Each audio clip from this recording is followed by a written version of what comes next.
Wall Street essentially stole the pensions from everybody that had these direct benefit pension plans. That would be the firefighters, the policemen, the teachers. They had direct benefit pension plans. Yes.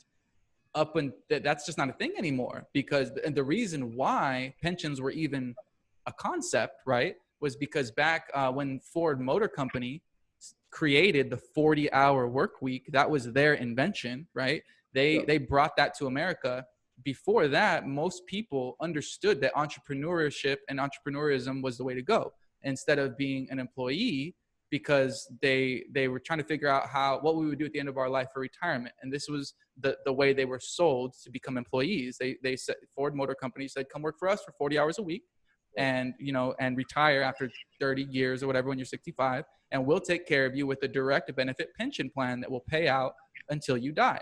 And that was enticing enough to get swarms of people to switch over to the employee mindset from the entrepreneur mindset, because they're not taking on the risk of being an entrepreneur. They're still getting their money. They're still getting all of these things taken care of at the end of their life. And, that was good enough for most people. Well, that's not the case anymore. Business owners realized that, wait a minute, we don't have to give people direct benefit pension plans for them to come work for us in this employee mindset.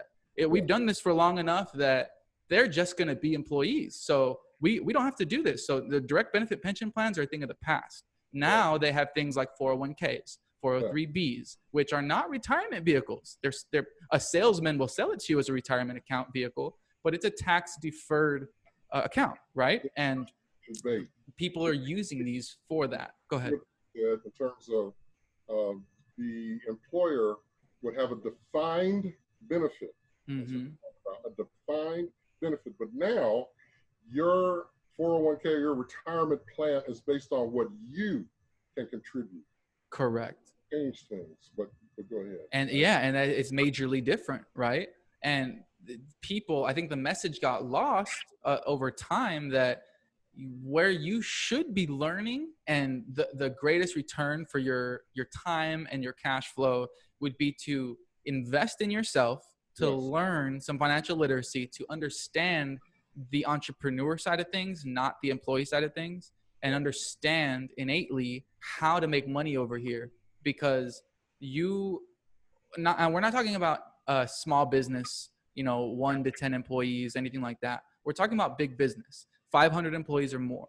You built a system. You're the captain of the ship. You're the CEO. You have a C-suite. You have VPs. You have directors. You have managers. You have entry level below that. And if you want to take a vacation for a year and leave and not do anything, not check in for a year, that business is either going to be in the same spot it was when you left or better, because you have a system running for you. It's not going to crash to the ground.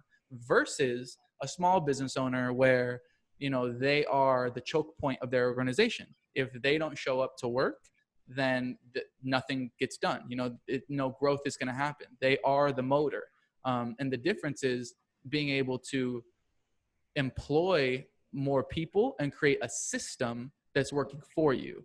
And like we said earlier, most people don't have like the time, the inclination, like all of these things to be entrepreneurs and build a system like that.